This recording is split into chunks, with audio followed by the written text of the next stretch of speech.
Tunga lafiya ka samba flani mugan ani nani programu e ma min be no ko terrain ti bolo terrain be tunga lafiya bolo banangoroni kaw fe no terrain kelen la bela jele titre foncier di 15 sur 20 ibse ka dogo ni sara kalo ero war keme duruni bi wolonvla ani saba awo ero war keme duruni bi wolonvla ani saba fo san kele o konnala walma ero war keme saba ni bishege kalo tan ani shegin konnala terrain yere musaka se fa wari million nani ani wa keme ni kla terrain sara la terrain papier alebeke itay e ma mi fana be no ko terrain bi bolo ibe fe ka jo a musaka beti bolo yoroni kele e se ki se no tunga lafiya ka tona ni oye pari no so jo ton o kuma la samba flani mugan anan to sebon ulu damnena villa simple ale million mugan ani wore a ton wari ero war keme duru ani e bishegi etage duplexi ale million binani ani flay a ton wari ero war keme wolonvla ani bishegi ni be fe ka i to sebe awle anga nega juru strala e ma mi fana be no ko appartement kadigi tunga lafiya na appartement ke banangoroni kaw fe no appartement songo e million mugan ani nani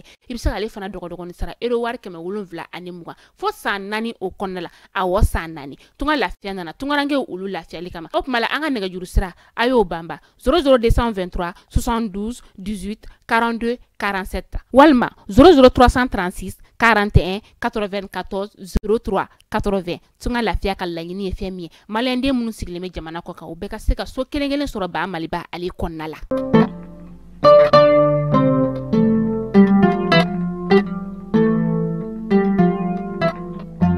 Avec le temps duru bonyanko bobi min dormi kon be tabakutu ka olu feno o barakala ko ni bara black wa ni ube ku ko ni so goya ko ni yira ni bolie ka ko ni jo bara yoro kon dala ni o engineer dai habe shin chama bo ni ko in kon mi ke wa abe takani ka segi o to ya kellena tarata don shuka adugu je araba la femi ka ro ka fo bamako sugu ba yoro ni o ko ni dabana ni yore tasma kon willa ale ko ni konnala.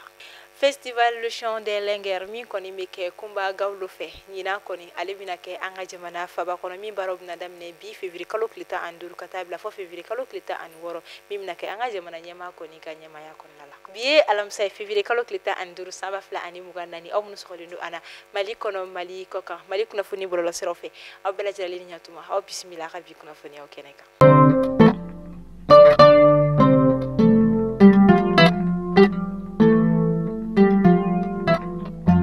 Kunafoni damnela ay esi jamana ni oye farafina checheka jamana Alliance des États du Sahel o ministre ko ni mina la jami ke Burkina Faso wakadugu bi février kalo klita ani duru o de kama kunungo anga jamana ministre d'État ni oye colonel Abdoulaye Maïgaye aleni anjenyokon ko ni kumbela femi karo kafo kunungo février kalo klita ani nani aéroport international Thomas Sankara de wakadugu o konnala.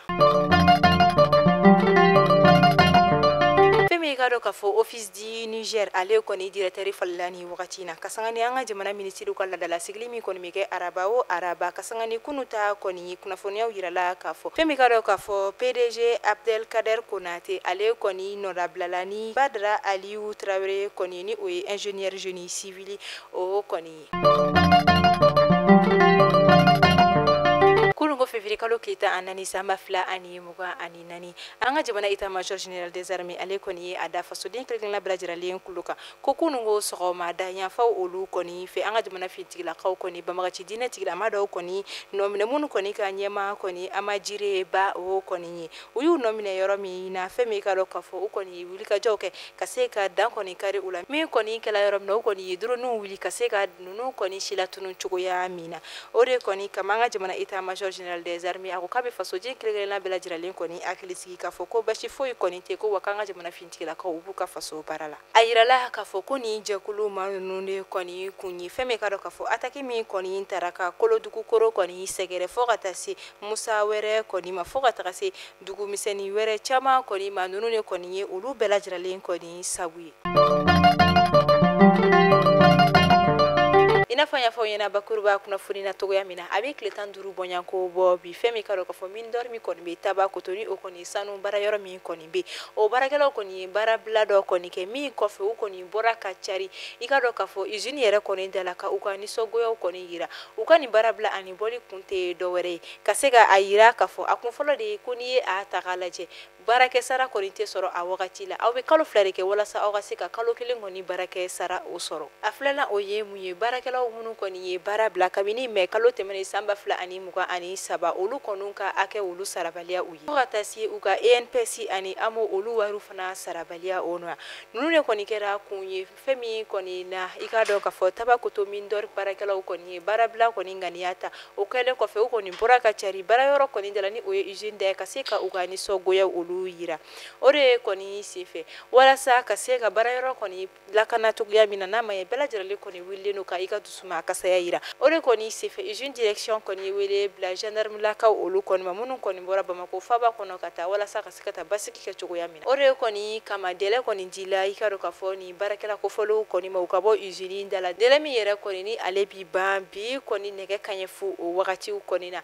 ka sanga ni o de ye dugu fantan naani bɛɛ lajɛlen kɔni wililen don ka se ka i ka dɛmɛ kɔni ta ka ɲɛsin nin baarakɛla ninnu kɔni ma u ka dusukasi kɔnɔna la ka da ka dutigiw de don o de kama mɔgɔw kɔni bɔra ka u dɛmɛ fantan ani naani bɛɛ lajɛlen fɛ an ka correspondant Mamadou Magasa kabini Keɲeba kunnafoni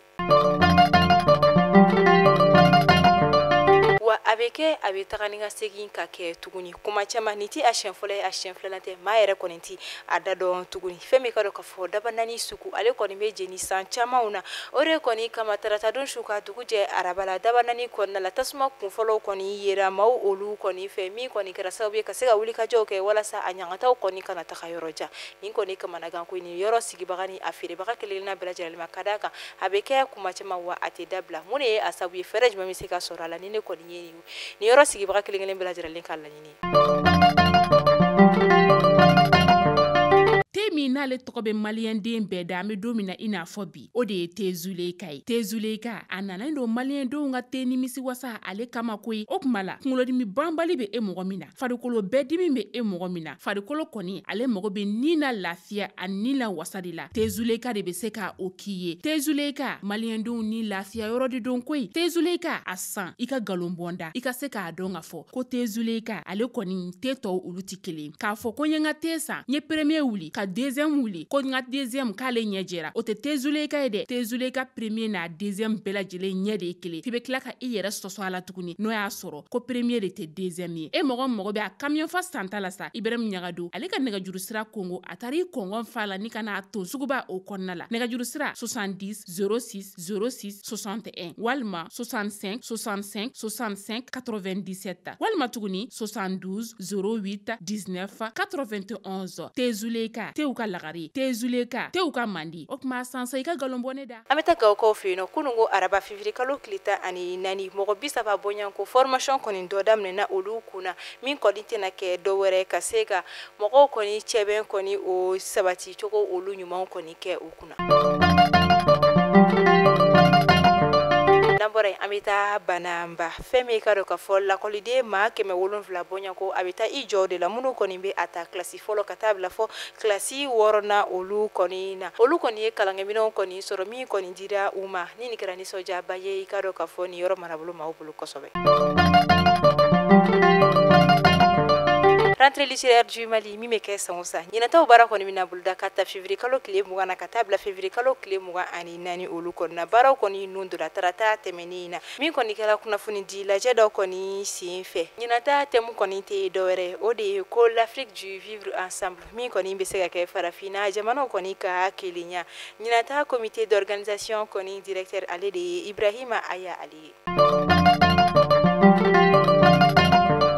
a dɔnnen don anw fɛ yan cogo min a dɔnnen don farafinna ten i n'a fɔ diɲɛ fantan ani naani bɛɛ lajɛlen fɛ n'i ye a tɔgɔ fɔ bɛɛ bɛ a dɔn Bob Marley ni ale kɔni tagara a turuna a bɛ waati caman minɛ a taara ka a tɔgɔ to a tagara k'a ka kɛwalew kɔni to o de kɔni y'i sen fɛ i k'a dɔn k'a fɔ filimu dɔ kɔni bɔra min bɛ kuma ale ka ɲɛnamayaw de kɔni kan ni an b'a fɔ min ma ko a ka biotypique o kan i k'a dɔn k'a fɔ ni biographie kɔni réalisera fɛn min k'a dɔn k'a fɔ réalisateur Reynaldo Marcus Green ale de kɔni fɛ ni wagati kɔfɔlen na an ka Bamako mairie ba olu kɔni a ɲini i k'a dɔn k'a fɔ bolimafɛn sen fila bɛ maa o maa bolo walima vignette kɔni bɛ ta bolimafɛn fɛn o fɛn na ko bɛɛ lajɛlen kɔni ka ɲini k'i ka bolimafɛnw kɔni vignette ta ɲɔni marisi kalo tile 31 natɔ o cɛ an ka jamana état-major général des armées ale kɔni ye kunnafoniya da fasoden kelen-kelenna bɛɛ lajɛlen kulo kan min kɛla février kalo tile 13 tɛmɛnen san 2024 ko olu kɔni sɔmiya kɔni sɔrɔ bamagaci diinɛ tigilamaw dɔw kɔni na an'u ka ɲɛmaa dɔw la min kɔni kɛra hurara dugu kɔnɔna la. kalo tile 13 san 2024 kɛra donba ye ka dɔ ka fɔ an ka jamana fintigila ka kɛlɛkelen bɛɛ lajɛlen bolo ka da kan ŋaniya dɔ kɔni tara an ka jamana ɲɛmaw kɔni fɛ min kɔni bɛna kɛ documentation walima gafe sɛbɛn kɔni an ka jamana fintigilakaw kɔni ka histoire kan u ka parcours kan kabini san 1970 kana bila san 2024 na an ka jamana sɔrɔsilakaw fintigilakaw u ye baaraba minnu kɛ u ye koba minnu kɛ u jɔyɔrɔ min yera an ka adamadenya koɲɛw kɔni na ka se ka o bɛɛ lajɛlen kɔni sɛbɛ walima k'o kɛ film kɔni a bɛ fɔ min kɔni ma ko documentaire. an ka jamana seko ni dɔnko tigila mɔgɔba min kɔni bɛɛ bɛ ale dɔn Seko Bɔrɛ la ni a tɔgɔ yɛrɛ de kɔni ye Agib Damire ye ale kɔni ka film kɔni tourné la Seko Bɔrɛ min kɛla san 2005 wagatiw la 2005 o kɔni saison 1 tourné la nka gɛlɛya caman kɔfɛ wagati jan tɛmɛnen kɔni kɔfɛ film in kɔni saison 2 tourné la nin wagati in na min kɔni projection kɔni kɛra CICB kɔnɔna la sibiri tɛmɛnen in na. an ka jamana kɔnɔna la ekɔliso katoliki minnu kɔni bɛ ni o ye enseignement privé catholique olu kɔni ye baarabila dɔ kɔni boloda min kɔni bɛna kɛ ɛri 144 de kɔnɔna la min daminɛla kabini juma tɛmɛnen. kunu kun ye araba ye février kalo tile 14 ni ko février kalo tile 14 o ye don ye min kɔni dɔrɔn don diɲɛ fantan ani 4 bɛɛ lajɛlen fɛ ni kanuɲɔgɔnmaw kɔni tɔgɔla don ye maaw kɔni bɛ u ka janɲɛw yira ka ɲɛsin u kanubagaw kɔni ma ni don kɔfɔlen in kɔni na o de senfɛ ni donna Bamako fantan ani 4 bɛɛ lajɛlen fɛ yɔrɔ bɛɛ kɔni talen don k'a kɛ nin fɛn ninnu kɔni feere yɔrɔ ani u masirima yɔrɔw kɔni ye ni an b'a fɔ ma ko emballage walima décoration o kɛ yɔrɔw kɔni ye nka ni a ta k'a lajɛ nin bɛ kɛ sababu ye ka dekun bila maa caman kɔni ka jɛw kɔnɔna la ani furu kɔnɔna la ka da kan maa dɔw bɛ a faamu ni olu kɔni ma se ka lajali fɛn kɔni sɔrɔ ka bɔ u kanubagaw kɔni yɔrɔ olu bɛ se k'o kɛ ɲɛkun ye fo k'o kɛ furuku ye.